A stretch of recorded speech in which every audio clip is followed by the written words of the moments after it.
Bismillah, alhamdulillah, wassalatu wassalamu ala habibillah wa ala alihi wa sahbihi wa man walah. Subhanaka la ilma lana illa ma 'allamtana innaka antal alimul hakim wa la hawla wa la quwwah illa billahil aliyyil azim. Allahumma rabbi shrah lana sudurana ويسر لنا أمورنا واحلل عقدة من ألسنتنا يفقه أقوالنا اللهم فكهنا في الدين وعلمنا التأويل اللهم ألهمنا مراشد أمورنا وأعذنا من شرور أنفسنا برحمتك يا رب العالمين والحمد لله رب العالمين. Alhamdulillah, summa alhamdulillah. Apa khabar sahabat-sahabat semua? Syukur kepada Allah Subhanahu wa taala di atas peluang yang Allah sentiasa berikan, kurniaan yang Allah Subhanahu wa taala sentiasa anugerahkan. Selawat dan salam buat junjungan mulia kekasih Allah, kekasih kita, baginda Rasul sallallahu alaihi wasallam. Saya minta maaf kita bermula sedikit lewat daripada pembacaan kitab hadis Sunan Tirmizi dan Jami' Tirmizi kerana ada beberapa perkara yang perlu diselesaikan sebentar tadi. InsyaAllah pada kali ini kita nak sambung daripada muka surat 166. Muka surat 166 bab yang ke-40. Muka surat yang ke-166 bab yang ke-40. Dan kali ini berkenaan tentang imam dhamin adalah bertanggungjawab dan muazzin adalah mu'taman yang dipercayai dan yang diamanahkan. Maka apakah maksud daripada al-imam dhamin? Kita baca dulu Allahumma salli ala sayyidina Muhammad sebentar. Okey, kita baca dulu Sahara baris yang kedua. Jumpa tak? Okey. Maka fal imam dhamin. Maka apakah maksud imam dhamin pada penghujung baris yang kedua? Fayatahammalul qira'atu anhum. Maka imam akan menanggung bacaan bacaan surah ataupun bacaan al-Quran daripada makmum. Wa yatahammalul qiyam idza adraku fir ruku'. Dan imam akan menanggung bacaan yang tak sempat dibaca ketika mana makmum hanya join sewaktu rukuk. Dan imam akan menjaga perbuatan-perbuatan solat, bilangan rakaat. Ini adalah maksud al-imamu dhamin. Kemudian Allahumma salli ala sayyidina Muhammad, kita boleh lihat kepada qawata pula. Qawata baris yang kedua, 4, 6, 7. Baris yang ketujuh. Qawata baris yang ketujuh. Maka al-imamu dhamin, kata Ibn al-Arabi, para ulama berbeza pendapat apakah maksud al-imamu dhamin. Ada pendapat yang mengatakan ra'in, orang yang pada waktu itu mengambil berat ataupun menjaga. Ada yang mengatakan hafizun li'adadir raka'at. Ada yang mengatakan ianya bermaksud memelihara bilangan-bilangan rakaat. Okey, kenapa penting kita nak memahami pandangan berkenaan tentang maksud al-imam dhamin? Kerana di sini ada perbezaan pendapat. Apakah perbezaan pendapatnya? Jom kita lihat pada Arafah pula. Arafah 2, 4, 6 baris daripada bawah. Jumpa tak? Okey. Maka lihat di situ. Al-hadithu mustamil ala kathirin minal masail. Sebenarnya daripada maksud hadis al-imamu dhamin, imam bertanggungjawab. Maka Imam Syafi'i kata bertanggungjawab daripada sudut rakaat. Bertanggungjawab kalaulah makmum yang lewat hanya sempat masuk pada rukuk daripada sudut bacaan Fatihahnya. Bertanggungjawab daripada sudut pada waktu itu mengambil berat tentang pergerakan makmum. Itu maksud Imam Syafi'i. Tapi Imam Abu Hanifah punya pandangan, maksud daripada al-imam dhamin adalah pada waktu itu imam bertanggungjawab sepenuh-penuhnya. Maka sebab itu kita lihat kepada Arafah, qala Syafi'iyah. Nampak tak? Qala Syafi'iyah. Pergi baris bawah dia. Fayaqulun. Jumpa? Maka mazhab Syafi'iyah berkata, inna fasada salatil imami, sesungguhnya bila solat imam terbatal, bila solat imam terbatal ataupun rosak, maka pada waktu itu solat makmum tidak terbatal. Bila solat imam terbatal, maka pada waktu itu solat makmum tidak terbatal. Lagi-lagi apabila makmum pada waktu itu mufarakah dan lain-lain. Sebaliknya dalam mazhab Imam Abu Hanifah, baris yang bawah dia, wa naqul, jumpa tak? Baris yang bawah dia. Maka dalam mazhab Imam Abu Hanifah, bahawa ketika mana rosaknya solat imam, maka automatik pada waktu itu rosaknya solat makmum. Bila rosak solat imam, maka rosaknya solat makmum. Mereka pada waktu itu menafsirkan berbeza. Maksud daripada al-imam mudhamin, imam bertanggungjawab, wal muazzinu mu'taman, dan muazzin adalah orang yang dipercayai. Jom kita lihat hadis yang ada dalam bab ini. Wa bihi ilaihi qala hadatsana, hadis yang ke-203. Jika ada yang menginginkan terjemahan, maka boleh ambil daripada Telegram kuliah Ummah Aziz. Ahlan, terima kasih sahabat-sahabat yang share gift dan lain-lain. Maka kata Imam Tirmizi, wa bihi ilaihi qala hadatsana Hannadun qala hadatsana Abu al-Ahwas wa Abu Muawiyah an al-A'mash an Abi Salih an Abi Hurairah radhiyallahu anhu qala. Lalu ingat di sini nama perawi ini adalah Abu Salih. Perawi di sini namanya adalah Abu Salih daripada Abu Hurairah. Gariskan Abu Salih tersebut. Nanti Imam Tirmizi akan bicarakan tentang beliau sedikit. Berkata Abu Hurairah radhiyallahu anhu bahawa Nabi sallallahu alaihi wasallam bersabda, al-imamu dhamin, imam bertanggungjawab, wal muazzinu mu'taman, dan muazzin adalah seorang yang dipercayai daripada sudut bila masuk waktu solat, azan dan sebagainya. Maka Nabi mendoakan untuk imam dan muazzin.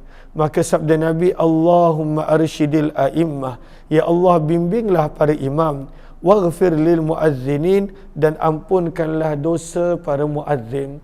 Maka kata para ulama, daripada hadis ini langsung tak ada menunjukkan pada waktu itu kelebihan mana-mana di antara imam dan juga di antara muazzin.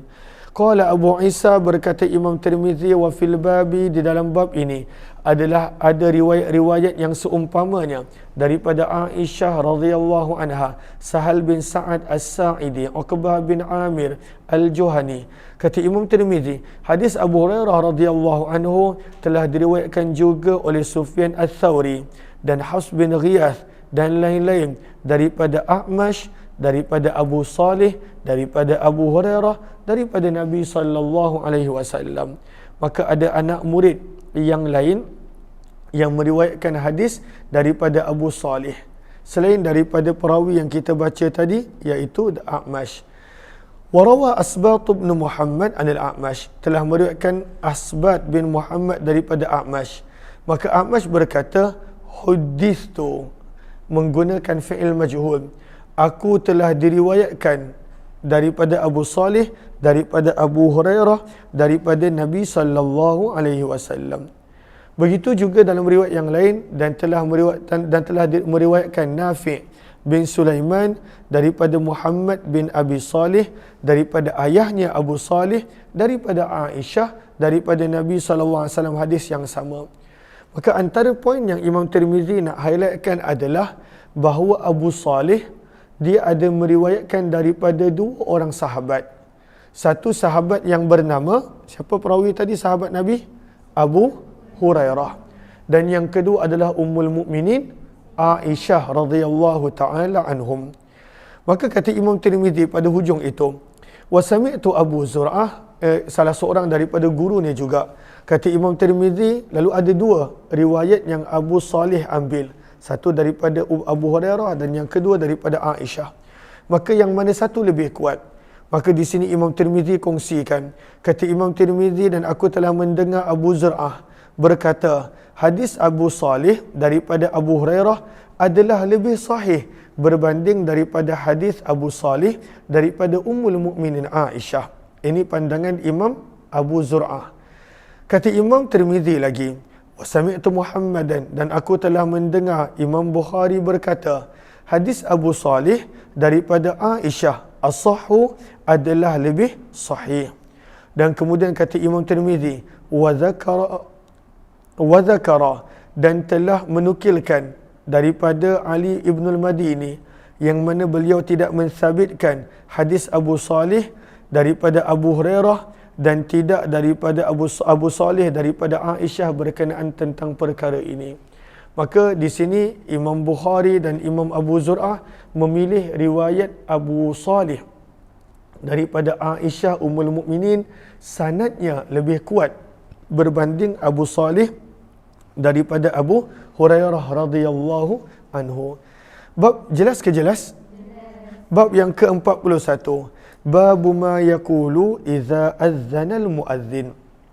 Bab pada hadis dan riwayat apa yang patut dikatakan apabila muazzin telah melaungkan azan. Apakah yang patut dikatakan bila dengar azan? Bahasa mudahnya.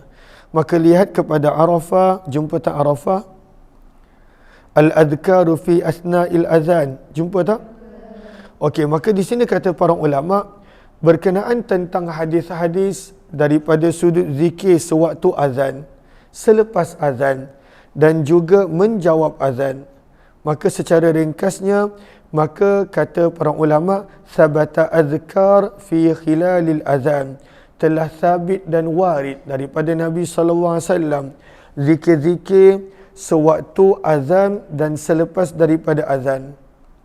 Fasabata ijabatul azan, maka telah sabit riwayat-riwayat yang mana nanti pun kita akan baca galakan untuk menjawab azan, untuk menjawab azan. Kemudian pergi kepada 3 baris bawah tu. Wa minal azkar, jumpa tak? Wa minal azkar. Lalu tadi kita dah belajar, kata para ulama, nanti kita akan belajar hadis-hadis menjawab azan. Itu satu sunnah. Dengar azan, jawab. Muazzin sebut Allahu Akbar, kita jawab benda yang sama. Kecuali hayya 'alas salah, hayya 'alal falah, maka dengan la haula wala quwwata illa billah. Maka itu satu sunnah. Yang kedua disebutkan di sini, wa minal azkar, antara zikir-zikir yang sabit daripada Nabi adalah as-salatu 'alan nabi, berselawat kepada Nabi SAW ba'dal faragh, setelah selesai daripada azan. Maka itu sunnah yang kedua. Bila dah habis azan, berselawat kepada Nabi SAW. Dan ini kita dah belajar pun dalam kitab Al-Azkar Imam An-Nawawi rahimahullahu ta'ala. Kemudian yang ketiga, okey, maka Ibnul Qayyim berkata dalam Zadul Ma'ad, antara selawat yang afdal adalah selawat tasyahud. Itu yang kedua lagi. Yang ketiga, wa minal azkar, antara sunnah dan zikir selepas azan adalah dakwah al-bab, iaitu doa yang kita akan baca nanti pada riwayat 207. Maka itu adalah Allahumma salli ala sayyidina Muhammad, sunnah yang ketiga. Cumanya pada di sini ulama yang mensyarahkannya menyebut, adapun dalam doa selepas azan daripada sudut hadis, maka tidak ada penambahan perkataan ad-darajatar rafi'ah, tak ada. La falaysa laha aslun, maka tak ada. Antara yang tidak ada juga adalah warzuqna syafa'atahu, maka itu pun tidak sabit dalam hadis. Maka innaka la tukhliful mi'an ada dalam Sunan Al-Kubra. Tanda tak semua ni? Okey. Maka jom kita lihat hadis. Hadis yang ke-204. Wa bihi ilaihi qala hadatsana Ishaq bin Musa al-Ansari qala hadatsana Ma'nun qala hadatsana Malik. Tahwil. Wa bihi ilaihi qala hadatsana Qutaibah an Malik an Az-Zuhri an Atha ibn Yazid al-Laitsi an Abi Sa'id radhiyallahu anhu qala, daripada Abu Sa'id radhiyallahu taala anhu, beliau berkata, qala Rasulullah sallallahu alaihi wasallam, Nabi sallallahu alaihi wasallam bersabda, ini dalil berkenaan tentang menjawab azan. Sabda Nabi, idza sami'tumun nida, bila kamu mendengar azan, faqulu, maka katakanlah kamu, misla, seperti ma yaqulul muazzin, apa yang diucapkan oleh muazzin. Maka pada waktu itu jawab dengan jawapan yang sama. Kecualilah lihat kepada Sahara, faqulu misla ma yaqulul muazzin, baris yang ketiga. Jumpa tak? illa kecuali ada beberapa jawapan yang berbeza daripada lafaz muazzin yang mana kita pun tahu. Contohnya hayya 'alatain, hayya 'alas salah, hayya 'alal falah. Maka apa jawapan dia? La haula wala quwwata illa billah. Begitu juga ketika mana muazzin menyebut as-salatu khairum minan naum, fa innahu yaqul, maka jawapannya adalah sadaqta wa bararta wa bil haqqi nataqta. Sadaqta wa bararta, dalilnya ada disebutkan dalam kitab Al-Azkar. Kemudian wabil hikmat wabil haqqi nataqta, maka ini tidak pasti daripada riwayat yang mana. Maka bila as-salatu khairum minan naum pada azan subuh, maka kita jawab sadaqta wa bararta. Dan di sini ada penambahan wabil haqqi nataqta.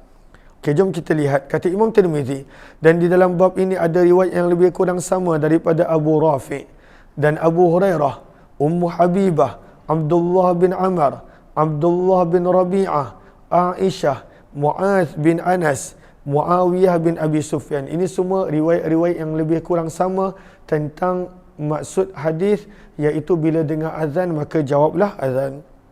Berkata Imam Tirmizi, hadis Abu Sa'id yang baru kita baca adalah hadis yang hasan sahih. Wa hakaza, dan beginilah telah meriwayatkan hadis ini Ma'mar dan lain-lain daripada Zuhri seperti hadis Malik. Warawa Abdurrahman ibnu Ishaq, dan telah meriwayatkan Abdurrahman bin Ishaq daripada Az-Zuhri hadis ini daripada Sa'id bin Musayyab daripada Abu Hurairah radhiyallahu anhu daripada Nabi sallallahu alaihi wasallam. Maka mana satu riwayat yang lebih sahih? Adakah riwayat Abu Hurairah ataupun riwayat Abu Sa'id? Maka kata Imam Tirmizi, wa riwayatu Malik, dan riwayat yang kita baru baca tadi iaitu riwayat Malik daripada Abu Sa'id, maka itu adalah as-sahhu, yang lebih sahih kata Imam Tirmizi. Muka surat yang ke-168. Okey. Bab ini berkenaan tentang tidak digalakkan untuk muazzin mengambil upah.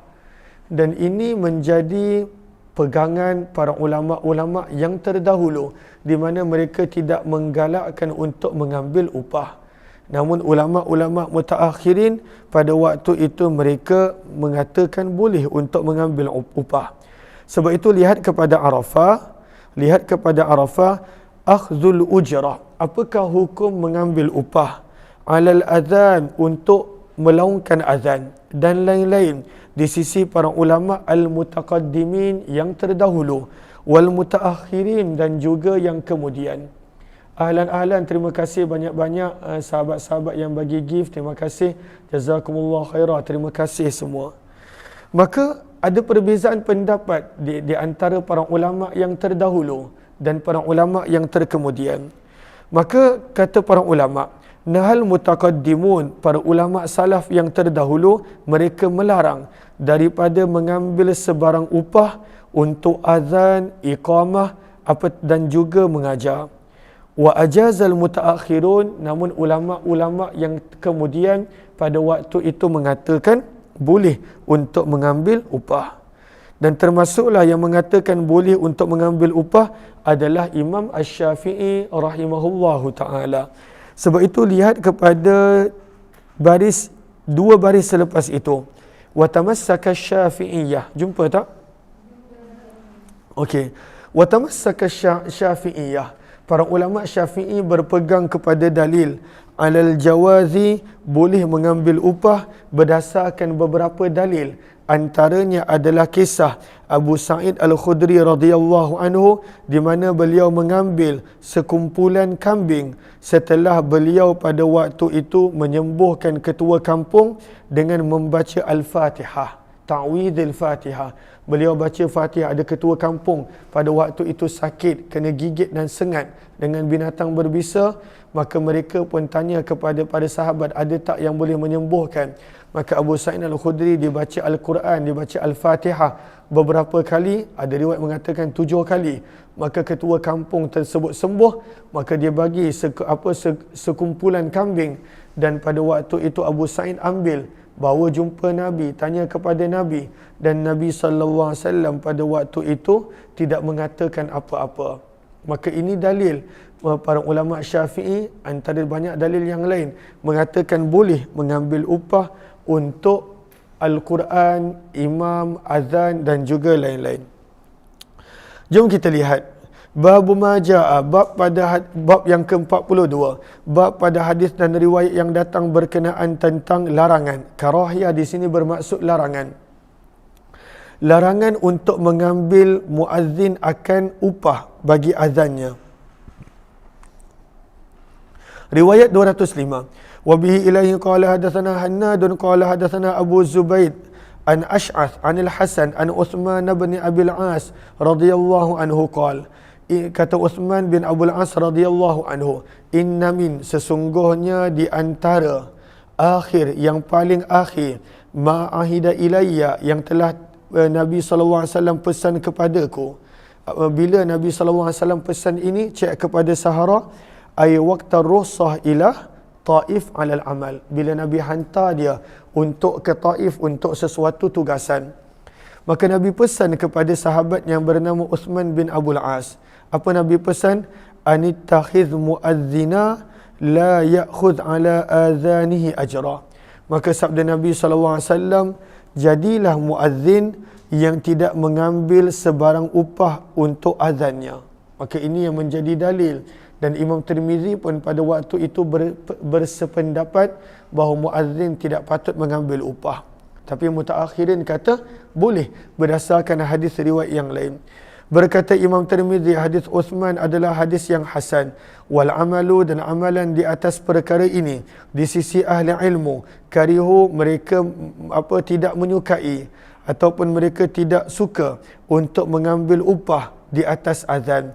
Wastahabbu lil muazzini, dan mereka menyukai untuk muazzin ay yahtasiba fi azanih, pada waktu itu mengharapkan ganjaran Allah semata-mata pada azannya.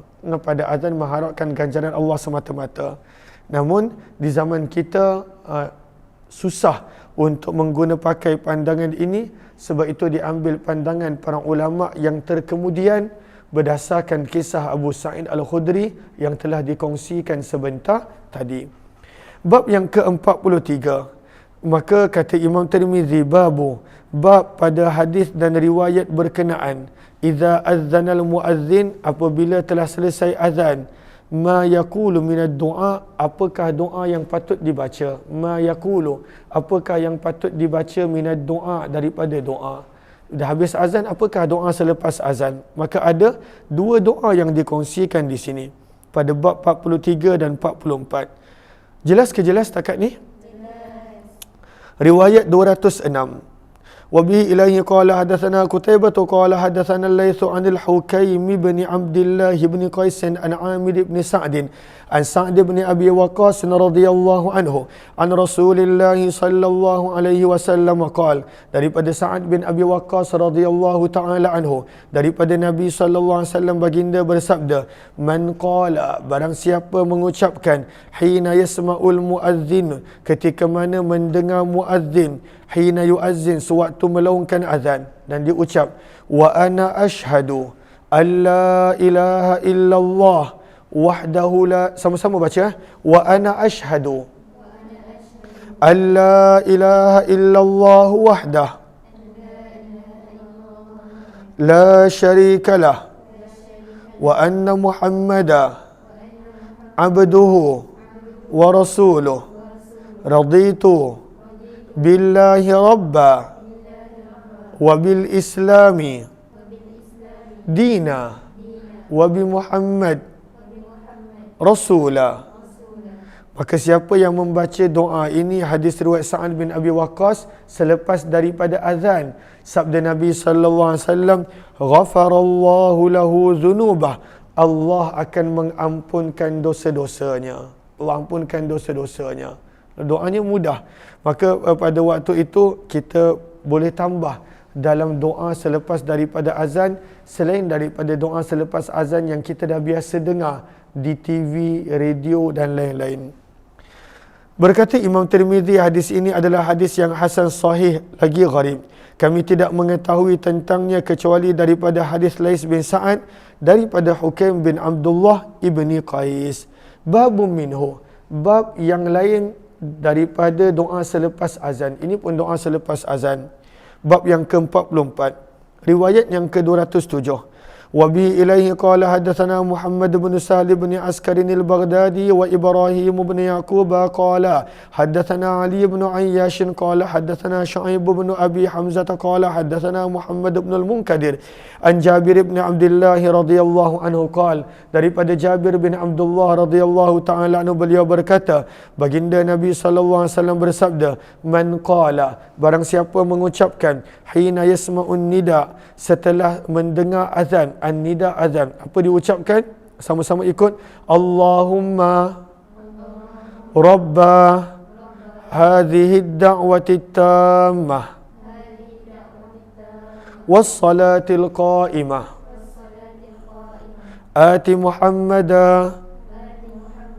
الوسيلة والفضيلة وابعثه مقاما محمودا الذي وعدته.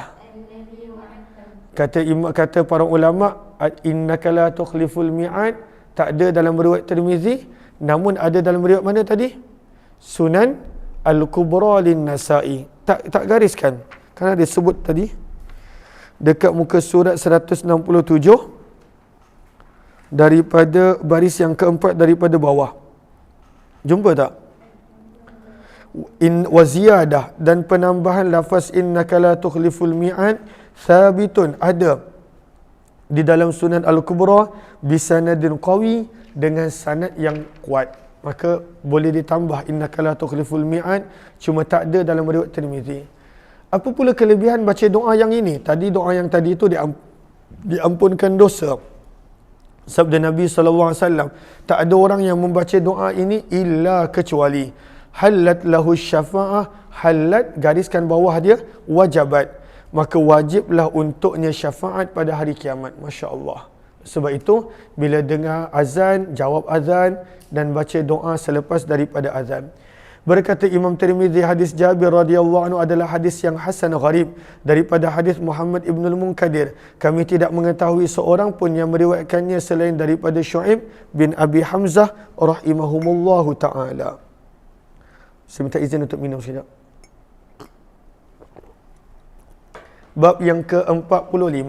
Bab yang ke-45, bahawa Imam Tirmizi membawakan tajuk doa di antara azan dan iqamat tidak ditolak, mustajab. Maka sebab itu, bila kita nak tunggu qomat, banyak-banyakkan doa. Doa tidak ditolak. Terima kasih banyak-banyak Zulpro Color. Terima kasih banyak-banyak. Moga Allah balas dengan sebaik-baik ganjaran kebaikan dunia akhirat. Okey. Bab yang ke-45. Kata Imam Tirmizi, bab pada hadis dan riwayat yang datang berkenaan. Anna doa, sesungguhnya doa, la yuraddu, tidak akan ditolak. Apa maksud tak akan ditolak? Mustajab. Bainal azani wal iqamah, di antara azan dan iqamah. Doa tak ditolak. Cuma ni di sini tak disebut nak baca doa apa. Di dalam kitab Al-Azkar kita telah belajar antara doa yang Nabi SAW bila ditanya oleh para sahabat, apakah doa yang patut kami baca di antara azan dan iqamah wahai Rasulullah? Maka sabda Nabi, salillahal afiyah, minta afiyah. Antara doa minta afiyah adalah Allahumma inni as'alukal afiyah. Itu kita kena minta banyak-banyak antara azan dan iqamah. Allahumma inni as'alukal afiyah fid dini wad dunya wal akhirah. Itu adalah penambahan. Maka kata Imam Tirmizi, babu, okey, yang ni tajuk kita dah baca. Riwayat 208. Wa bi ilaihi qala hadatsana Mahmud qala hadatsana Waqi'un wa Abdul Razzaq wa Abu Ahmad wa Abu Nu'aim qalu hadatsana Sufyan. Sufyan di sini maksudnya Sufyan As-Sauri. An Zaidin al-Ammi an Abi Iyas Muawiyah bin Qurrah an Anas bin Malik radhiyallahu anhu qala, daripada Anas bin Malik radhiyallahu anhu, beliau berkata bahawa Nabi sallallahu alaihi wasallam bersabda, ad-du'a la yuraddu bainal adhan wal iqamah. Sabda Nabi sallallahu alaihi wasallam, doa tidak ditolak, iaitu doa mustajab di antara azan dan iqamah. Terima kasih banyak-banyak Zul Pro Color, terima kasih banyak-banyak. Moga Allah kurniakan keberkatan. Di sini ada seorang perawi yang bernama Zaid Al-Ammi. Ammi maksudnya pakcik. Zaid si pakcik. Kenapa dia dipanggil pakcik? Baca Arafah. Wajhut tasmiyah bil ammi. Jumpa tak? Maka dipanggil pakcik kenapa? Kila dikatakan innahu idza su'ila 'anil mas'alah. Perawi yang bernama Zaid ini bila ditanya tentang apa-apa soalan, maka pada waktu itu dia sering menjawab, la adri, aku tak tahu kecuali selepas aku tanya pakcik aku. Lalu dia anak pakcik. Semua tanya pakcik. Maka last kali dia dinamakan Zaid Al-Ammi. Kalaulah orang yang pada waktu tu asyik, saya tak tahulah, saya tanya mama dulu. Maka nak panggil apa? Wallahu alam. Mungkin Al-Mami. Maksudnya asyik tanya mama je, semua benda dia tanya mama. Maka dipanggil Zaid Al-Ammi. Namun kata para ulama, pandangan tersebut kurang tepat. Was-sawab, dan yang benarnya adalah bahawa Al-Ammi bukanlah bermaksud pakcik. Al-Ammi adalah nama kepada kabilah tersebut. Nama kabilah dia adalah Al-Ammi. Bab yang ke-42. Kata Imam Tirmizi, babu ma jaa kam faradallahu ala ibadihi minas salawat. Bab pada hadis bab pada hadis dan riwayat yang datang berkenaan kam, berapa, faradallahu, yang Allah telah fardukan, ala ibadihi, ke atas hamba-hambanya, minas salawat, daripada solat-solat. Sebenarnya berapa solat yang Allah Subhanahu wa taala fardukan? Maka sebenarnya 50 pada awalnya, kita pun tahu. Dan kemudian ianya menjadi 5. Tapi walaupun tinggal 5, sabda Nabi, Allah bagi pahala 50 waktu solat. Baiknya Allah Subhanahu wa taala kepada kita. Ahlan, terima kasih banyak Zulpro Color. Kerja dulu, mudah-mudahan insya-Allah kerja yang barakah, yang Allah permudahkan insya-Allah. Terima kasih banyak-banyak. Maka di sini berkenaan tentang berapakah solat yang telah difardukan. Terima kasih kepada sahabat-sahabat yang bersama dengan kami dan para pelajar Madrasah Hidayatul Muttaqin. Maka di sini dibawakan hadis yang ke-209.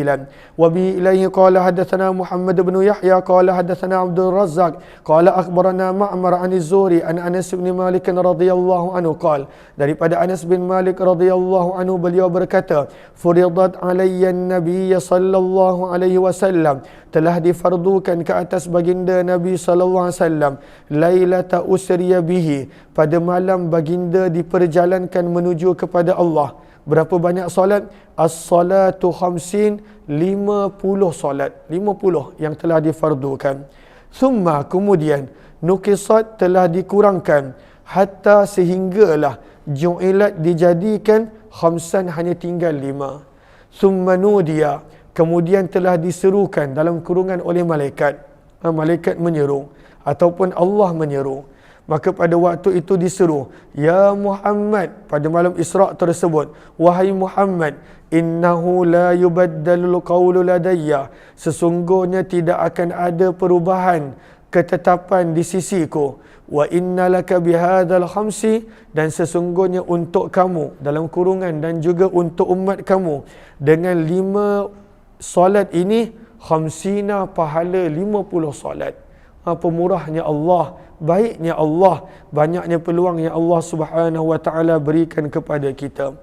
Solat 5 je, tapi dapat pahala 50 kali solat. Maka ini adalah ihsan Allah Subhanahu wa taala kepada kita. Lalu kalaulah kita tak jaga 5 solat ini, maka pada waktu itu alangkah ruginya kita. Sebab bayangkan kalau Allah suruh kita solat 50, maka bagaimana keadaan kita? Lalu Allah hanya minta 5 kali fardu solat, dan Allah pada waktu itu akan bagi balasan 50 kali pahala dan ganjaran. Kata Imam Tirmizi, di dalam bab ini ada hadis yang lebih kurang sama daripada sahabat-sahabat yang lain seperti Ubadah bin Samit, Talha bin Ubaidillah, Abu Qatadah, Abu Dzar, Malik bin Sa'sa'ah dan Abu Sa'id Al-Khudri radhiyallahu taala anhu. Berkata Imam Tirmizi, hadis Anas radhiyallahu taala anhu adalah hadis yang hasan sahih. Bab yang ke-47 berkenaan tentang kelebihan solat fardu 5 waktu. Banyak kelebihan. Mudah-mudahan Allah istiqamahkan saya dan setiap daripada kita dengan solat fardu 5 waktu. Maka bab yang ke-47, bab pada hadis dan riwayat berkenaan fadlis salawati, kelebihan solat al-khamsi yang 5, iaitu solat fardu 5 waktu. Riwayat yang ke-210. Wa bi ilaihi qala hadatsana Ali bin Hujr qala hadatsana Ismail bin Ja'far an al-Ala ibn Abdurrahman an abihi an Abi Hurairah radhiyallahu anhu. Daripada Abu Hurairah radhiyallahu taala anhu, sesungguhnya Nabi sallallahu alaihi wasallam bersabda, as-salawatul khams, salat fardu 5 waktu. Wal jumu'atu ilal jumu'ah, solat Jumaat daripada satu Jumaat ke satu Jumaat. Masya Allah, apa kelebihan dia? Kafaratul lima bainahunna, adalah pengampunan dosa-dosa untuk dosa-dosa yang berlaku di antaranya. Solat Allah ampunkan dosa dengan syarat malam yughshal kabair, selagi mana tidak diliputi, ditutupi dengan dosa-dosa besar. Maka selagi mana kita tak buat dosa-dosa besar, maka dengan kita solat Allah ampunkan dosa kita. Dengan kita menunaikan solat Jumaat, Allah ampunkan dosa kita. Maka diampunkan dosa dengan solat. Padahal ganjaran Allah dah bagi. Padahal sebelum sampai ke masjid rumah Allah, kalaulah kita pergi berjemaah, langkah pun ada pahala dia. Tunggu solat pun ada pahalanya. Pemurahnya dan pengasihnya Allah Subhanahu wa taala. Kata Imam Tirmizi, dan di dalam bab ini ada hadis yang lebih kurang sama daripada sahabat-sahabat yang lain seperti Jabir bin Abdullah, Anas bin Malik, Hanzalah Al-Usaidi dan lain-lain. Berkata Imam Tirmizi, hadis Abu Hurairah radhiyallahu anhu adalah hadis yang hasan sahih. Bab yang ke-48, kata Imam Tirmizi, babu ma jaa, bab pada hadis dan riwayat yang datang berkenaan fadlil jamaah, kelebihan solat berjemaah. Yang tadi kelebihan solat. Solat pun ada kelebihan yang banyak. Kalaulah berjemaah, maka pada waktu itu ada ekstra lagi. Masya Allah. Semuanya adalah pahala. Berjemaah dekat masjid, ada ekstra lagi. Pada waktu itu berwuduk daripada rumah, baru pergi ke masjid surau, ada ekstra lagi. Maka sebenarnya banyak yang Allah Subhanahu wa taala nak berikan kepada kita. Maka apakah kelebihan solat fardu berjemaah? Ini kita biasa dengar. Namun mudah-mudahan kita ambil berat tentang janji Allah ini. Riwayat yang ke-211. Wa bihi ilaihi qala hadatsana Hannadun qala hadatsana Abdatu an Ubaidillah bin Umar an-Nafi'in an ibni Umar radhiyallahu anhuma. Daripada Abdullah bin Umar radhiyallahu anhuma, beliau berkata, baginda Nabi sallallahu alaihi wasallam bersabda, salatul jamaah, orang yang menunaikan solat secara berjemaah, tafdulu, mendapat kelebihan, ala salatir rajuli wahdah, berbanding dengan seseorang yang solat bersendirian. Berapakah banyak perbezaannya? Bisa wa 20 darajah, 27 kali ganda. Masya Allah, 27 kali ganda. Kalaulah contoh ada satu tempat tawar gaji 1,000 dengan satu tempat yang tawar gaji 27,000, kamu nak ambil yang mana? 27,000 ke cukup sekali 1,000? Syukur 1,000. Nak ambil gaji yang mana? 27. Sebab masing-masing faham nilai gandaan dunia. Tapi ini gandaan akhirat sebenarnya jauh lebih bernilai. Dalam bab ini kata Imam Tirmizi, ada juga riwayat daripada sahabat yang lain yang lebih kurang sama. Seperti daripada Abdullah bin Mas'ud, Ubay bin Ka'ab, Mu'adz bin Jabal, Abu Sa'id Al-Khudri, Abu Hurairah, Anas bin Malik radhiyallahu anhu. Berkata Imam Tirmizi, hadis Abdullah bin Umar adalah hadis yang hasan sahih. Wahakadha, dan beginilah telah meriwayatkan Nafi' daripada Abdullah bin Umar radhiyallahu anhuma daripada Nabi sallallahu alaihi wasallam, di mana baginda bersabda, tafdulu salatul jami' ala salatir rajul, melebihi solat berjemaah berbanding solat seseorang itu bersendirian, bisab'in wa 20 darajah, sebanyak 27 kali ganda. Wa ammatu man rawa, dan kebanyakan orang yang meriwayatkan daripada Nabi sallallahu alaihi wasallam, innama qalu, mereka berkata, bi 25, 25, kecuali hanya riwayat Abdullah bin Umar yang mana beliau berkata 27. Riwayat yang ke-212 nak menceritakan riwayat yang ke-25. Wabi ilahi qala hadatsana Ishaq bin Musa al-Ansari qala hadatsana Ma'nun qala hadatsana Malik an Ibn Shihab an Sa'id bin al-Musayyab an Abi Hurairah radhiyallahu anhu, daripada Abu Hurairah radhiyallahu anhu, sesungguhnya baginda Nabi sallallahu alaihi wasallam bersabda, inna salatar rajul, sesungguhnya solat seseorang itu di dalam jemaah, tazidu, melebihi, ala salatihi, berbanding solatnya bersendirian, bi 25 juz'ah, 25 kali. Maka riwayat Abdullah bin Umar 27, riwayat perawi yang lain adalah 25. Bab yang ke-49, apakah kesan bila seseorang itu dengar azan tapi tak jawab? Babu ma jaa, bab pada hadis dan riwayat yang datang berkenaan fiman, pada orang yang sami'an nida, dia dengar azan, fala yujibu, namun dia tidak jawab. Riwayat 213. Wa bi ilaihi qala hadatsana Hannadun qala hadatsana Waqi'un an Ja'far ibn Burqan an Yazid ibn al-Asam an Abi Hurairah radhiyallahu anhu, daripada Abu Hurairah radhiyallahu taala anhu, daripada Nabi sallallahu alaihi wasallam, yang mana baginda bersabda, maksud tak jawab adalah pada waktu itu dia tidak menghadiri. Dah datang kenderaan. Dah datang ke belum? Okey. Maksud daripada dia tidak menjawab, dia tidak hadir solat berjemaah. Maka daripada Nabi SAW, baginda bersabda, laqad hamamtu, demi sesungguhnya aku terlintas pada pemikiranku. Laqad hamamtu, demi sesungguhnya terlintas pada pemikiranku. An amura, untuk aku menyuruh, fityati, beberapa pemuda, an yajma'u, untuk mereka mengumpulkan, huzamal hatab, beberapa kumpulan kayu-kayu bakar. Thumma, dah sampai ke? Belum ya? Thumma amura, kemudian aku memerintahkan, bis salati, akan solat, fatuqama, lalu diiqamatkan. Thumma uharrak, kemudian thumma uharrik, kemudian aku pilih untuk bakar, ala aqwamin, kepada kelompok-kelompok manusia, la yashhaduna salah, yang tidak hadir solat. Ini adalah daripada sudut amaran Nabi SAW, bagaimana di sisi Nabi sangat menitik beratkan solat berjemaah. Nabi sangat menitik beratkan solat berjemaah.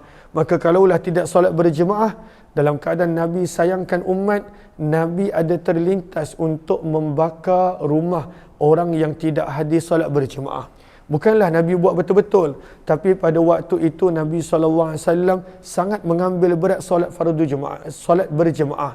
Sebab itu pada zaman Nabi, orang munafik pun datang solat jemaah. Mereka risau dan takut. Orang munafik pun hadir solat berjemaah. Kata Imam Tirmizi, wa fil babi, di dalam bab ini ada riwayat daripada Abdullah bin Mas'ud, Abu Darda, Abdullah bin Abbas, Muaz bin Anas, Jabir bin Abdullah. Berkata Imam Tirmizi, hadis Abu Hurairah yang kita baru baca tadi adalah hadis yang hasan sahih dan telah diriwayatkan daripada sanad yang lain daripada sahabat Nabi sallallahu alaihi wasallam, annahum qalu, di mana mereka berkata, man sami'an nida, barang siapa yang dengar azan, maksudnya dia boleh dengar azan daripada surau ataupun masjid, falam yujib, namun dia tidak hadir solat berjemaah di masjid ataupun surau, fala salatalah, maka tidaklah sempurna solat dia. Tidak sempurna solat dia. Berkata sebahagian daripada para ahli ilmu, kata Imam Tirmizi, hadza, apa yang kita dengar tadi, ala taghlidh wa tasydid, adalah daripada sudut amaran yang keras. Nabi sangat menekankan untuk menunaikan solat fardu berjemaah. wala rukhsah, dan Nabi tidak memberikan kelonggaran li ahadin kepada sesiapa pun untuk meninggalkan solat berjemaah kecuali jika ada uzur. Nah, ini terutamanya untuk para lelaki. Berkata Mujahid, dan telah ditanya Ibnu Abbas radhiyallahu anhuma berkenaan tentang seseorang lelaki yang berpuasa pada siang hari dan solat pada waktu malam, namun tidak hadir solat Jumaat dan tidak solat berjemaah. Maka kata Abdullah bin Abbas, kalaulah dia puasa solat malam tapi tak solat Jumaat dan jemaah, maka kata Abdullah bin Abbas, huwa finnar, orang tersebut selayaknya dalam neraka. Ini adalah semuanya daripada sudut amaran dan juga bagaimana Nabi nak gambarkan betapa pentingnya solat berjemaah untuk mengimarahkan rumah Allah. Maka riwayat yang seterusnya, wa bi ilaihi qala hadatsana bidzalika Hannadun qala hadatsana al-Muharibi an Laitsin an Mujahid, wa ma'na al-hadis, dan maksud daripada hadis yang kita dengar tadi adalah alla yashhadal jamaah wal jum'ah raghbatan anha. Maksudnya adalah orang yang pada waktu itu berpaling dan menganggap tidak penting untuk hadir solat jemaah dan juga Jumaat. Maka pada waktu itu ianya tak sepatutnya berlaku. Wastighfafan, ataupun mengambil remeh dan ringan, lihaqqiha, berkenaan tentang hak solat, wa tahawunan biha, dan bermalas-malas untuk menghadiri solat berjemaah dan Jumaat. Maka pada waktu itu ianya tidak disukai oleh para ulama rahimahumullahu taala, termasuk Nabi dan para sahabat. Mudah-mudahan adanya manfaat, insya-Allah. Kita jumpa lagi pada jam 6 petang nanti dalam program Mahsyar. Kalaulah sahabat-sahabat rasa bermanfaat, maka jemput untuk bersama dalam program-program yang lain, insya-Allah. Terima kasih semua. Assalamualaikum warahmatullahi wabarakatuh. Jazakumullahu khairan.